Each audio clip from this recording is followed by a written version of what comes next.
சீனா. ஒரு கிராமப்புற சாலை. ஒரு இளம்பெண். கார் நின்னுடுச்சு. Phone dead. என்ன பண்றதுன்னே தெரியல.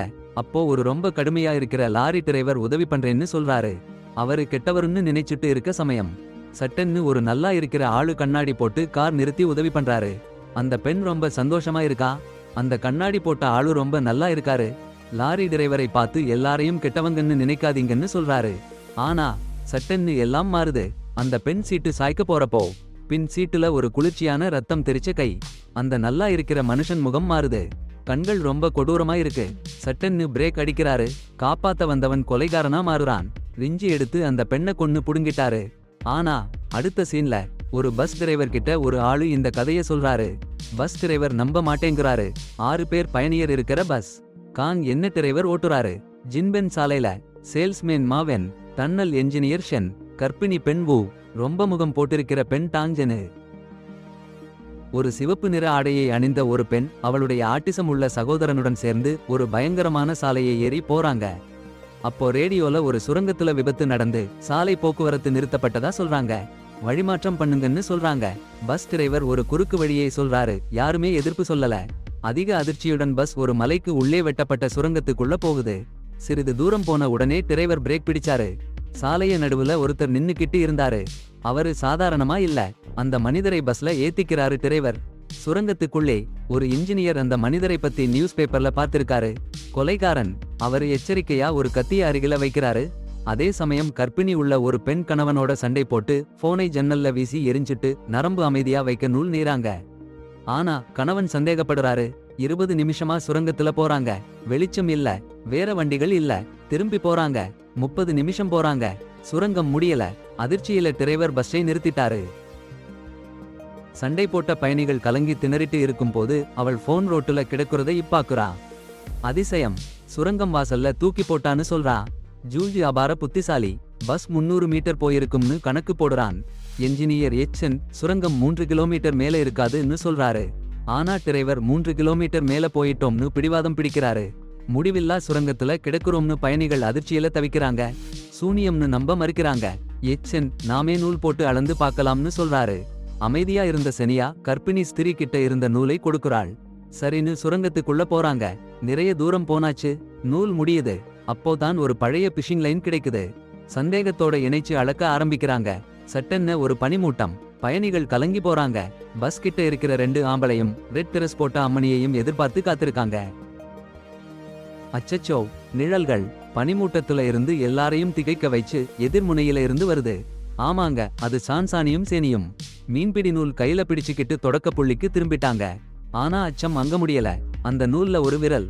வெட்டப்பட்ட விரல். உடம்பு முழுக்க குளிர வைக்குது. கேங் டிரைவர் சொல்றாரு சாமி காரியம்னு. தான் சொல்றாரு கனவுல போற மாதிரி ஒரு மருந்து எடுத்திருப்பாங்கன்னு. ஆனா ஹென் சொல்றாரு சரியா நினைச்சு பார்க்கணும்னு. எப்படியும் ஒரு விஞ்ஞான காரணம் இருக்கும்னு பிடிவாதமா இருக்காரு. நீண்ட நேரம் அங்கேயே அடைஞ்சு போற மாதிரி இருக்கு. எல்லாரும் மேஜையில உட்கார்ந்து சாப்பாடு பங்கு போட்டுக்கிட்டாங்க. தான் சின்ன சாப்பாடு சாப்பிட்டுட்டு நூடுல்ஸ் அதிகமா வாங்கிக்கிட்டாரு. ஆண்கள் வெளியே ஓடி வெளியே போற வழிய தேடி போனாங்க. பெண்கள் பஸ்ல ஓய்வு எடுத்துக்கிட்டாங்க. திரும்பி வந்தாங்கன்னா பஸ் முழுக்க தூசி. பல காலமா நின்னுரிச்சு மாதிரி. மோன் சாப்பிட்ட உடனேயே பசி பிடிச்சிருக்குன்னு சொன்னாரு. கேங் டிரைவர் சொல்றது பயங்கரமா இருக்கு. சாப்பாடு எல்லாம் அழுகி போச்சு. அவங்களுக்கு பயம் இன்னும் அதிகமாச்சு. டன்னல்ல நேரம் வேகமா ஓடுதுன்னு உறுதியாயிடுச்சு. கார் ஸ்டார்ட் ஆகல. கங் பல தடவை முயற்சி பண்ணினாங்க. ஆனா பயனில்லை. அடடா, என்னடா இது. ஒரு மேப் கிடைச்சுது. ஃப்ரண்ட் சீட்ல. ஹென் நினைச்சு பார்த்தா அங்க மேப் இல்லையே. அவரு டன்னல் இன்ஜினியரா இருந்தாருல்ல. அந்த மேப்ப பார்த்தா ஐயோ, டன்னல் வடக்கு தெற்குன்னு போகுதுன்னு சொல்லுது. ஆனா காம்பாஸ் கிழக்கு மேற்குன்னு காட்டிக்கிட்டு இருக்கு. சங்கியா அவரு கடிகாரத்தை பார்த்தாரு. 1 மணி 14 நிமிஷம் டைம் கவுண்ட் டவுன் ஆரம்பிச்சிடுச்சு. ஷென் பிளான் சொல்ல போறாரு. டன்னல் இருட்டு ஆயிடுச்சு. ஒரு பயங்கர அலறல் சத்தம். ஷென் கிடைக்கல. யாரோ அடிச்சுட்டாங்க. கங்க் லைட் போட்டாங்க. ஷென் இல்ல. ரத்தக்கரைகள். சீனியா கொண்டு போறாங்க. எல்லாரும் பயந்துகிட்டு பின்னாடி வராங்க. ரத்தக்கரை ஒரு சுவற்றில முடியுது. சீனியா ஒரு ஓட்டை சத்தம் கேட்டாரு. ஒரு ராடு அடிச்சாரு. ஆச்சரியம். ஒரு சிவப்பு கதவு திறந்திடுச்சு.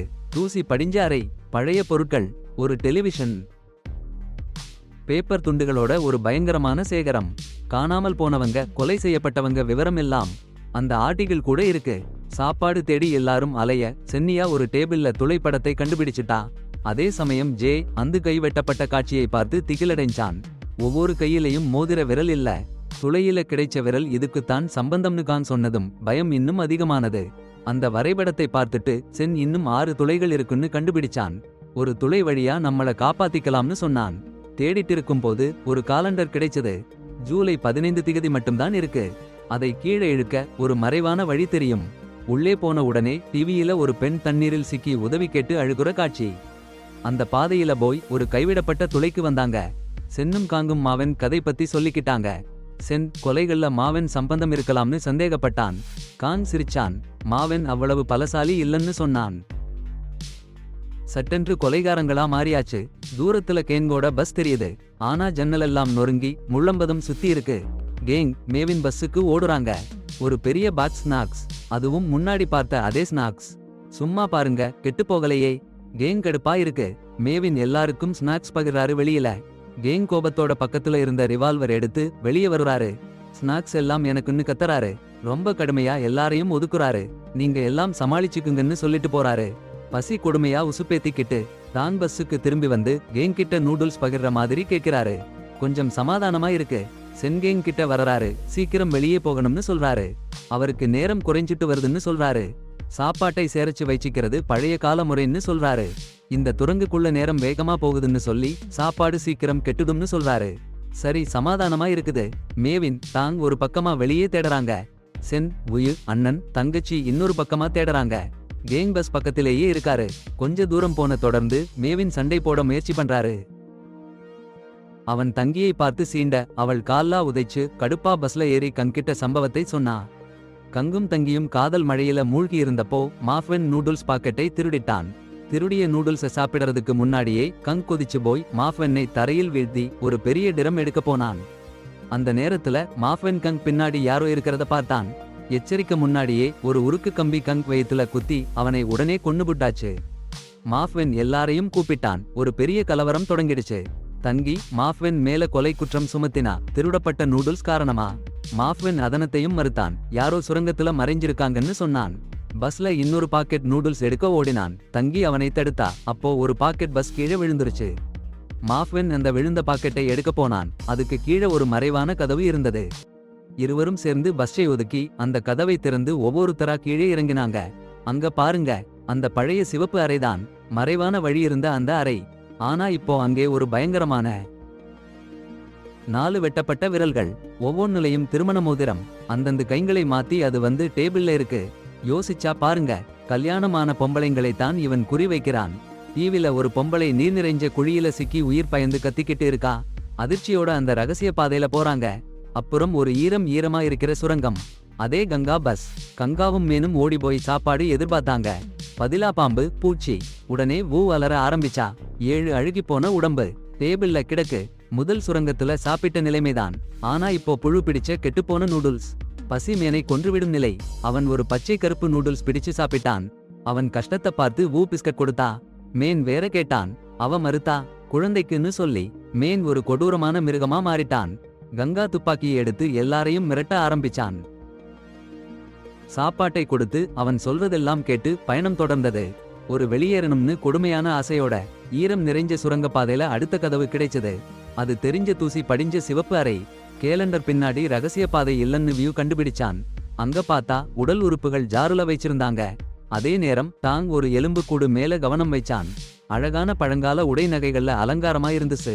சரியா அப்பவே டிவில அந்த பெண் நீந்திக்கிட்டு உதவி கேட்கிற காட்சி மறுபடியும் வந்தது.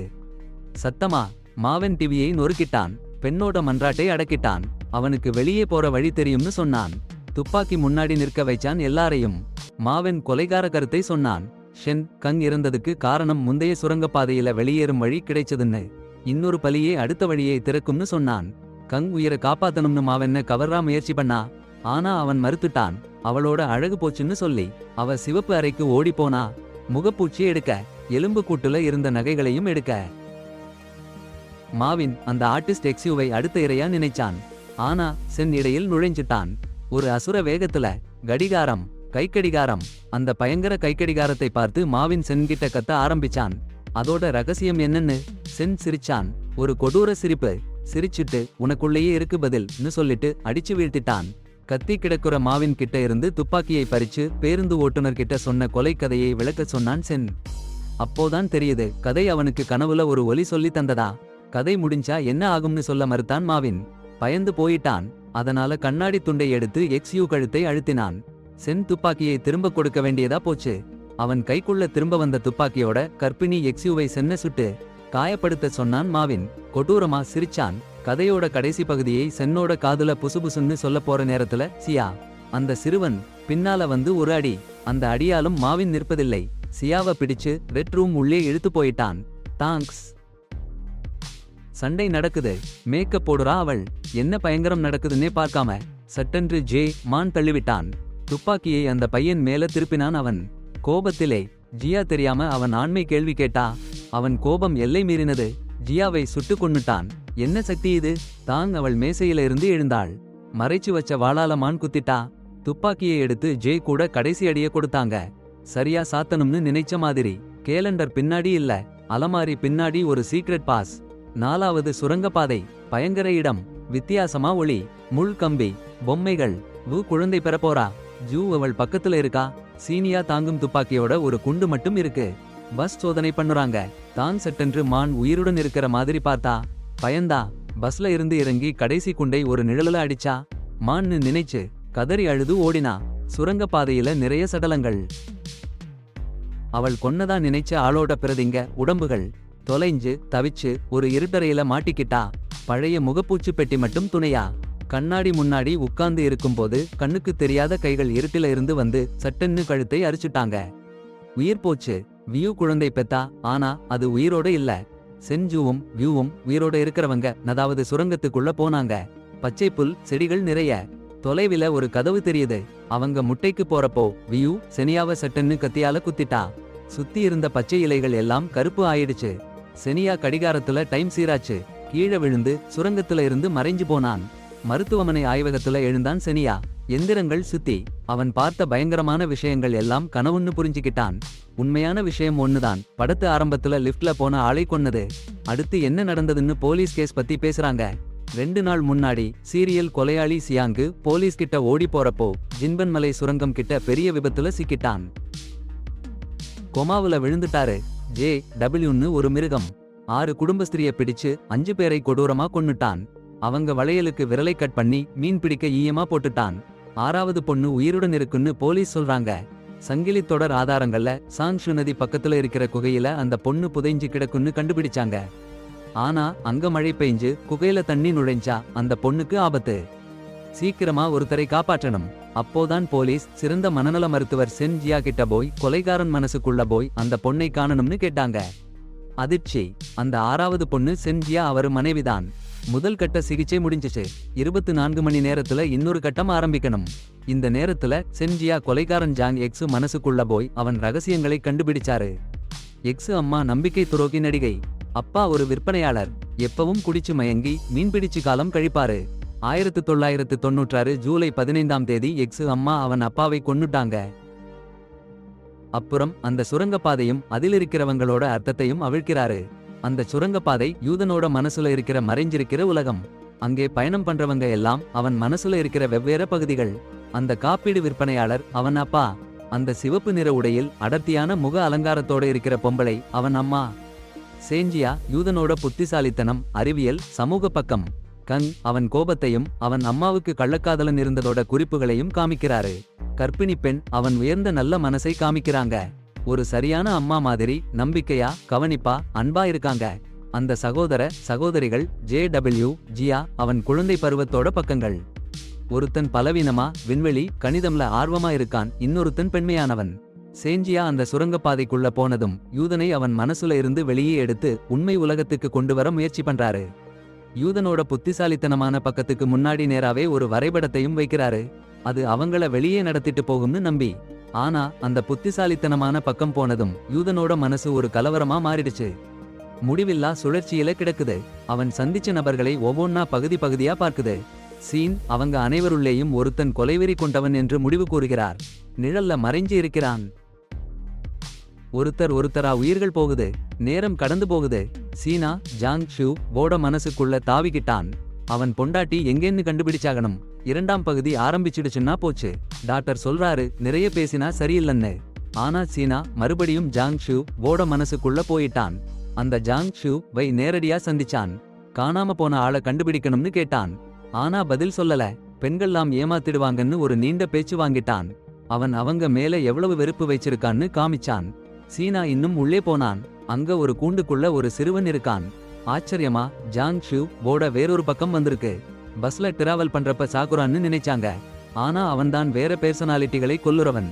சீனா அவனை பிடிச்சிட்டான். அவன் சிரிச்சு கொண்டாடிட்டான். சீனா சொல்றான், அவன் அப்பாவை அவன் அம்மா கொன்னதை பார்த்ததிலிருந்துதான் இந்த பிரச்சனை. அதிலிருந்துதான் பெண்கள் மேல இந்த வெறுப்பு. அதுதான் அவன் செய்யுற காரியங்களுக்கு காரணம். அடேங்கப்பா, கடத்தி அவமானப்படுத்தி கொலை பண்றாங்களாம். ஒரு பெண்கள், சிறுமிகள், அதுவும் கல்யாணமான பொம்பளைங்களை. இந்த ஜியா கூட இருக்க வேண்டாம்னு, ஒருத்தனா வளரணும்னு சொல்லி கொலை பண்ணுறத வெறுக்கிறேன்னு சொல்றானாம். ஆனா 6வது பேர் எங்க இருக்காங்கன்னு சொல்ல சேன் உதவி பண்றானாம்.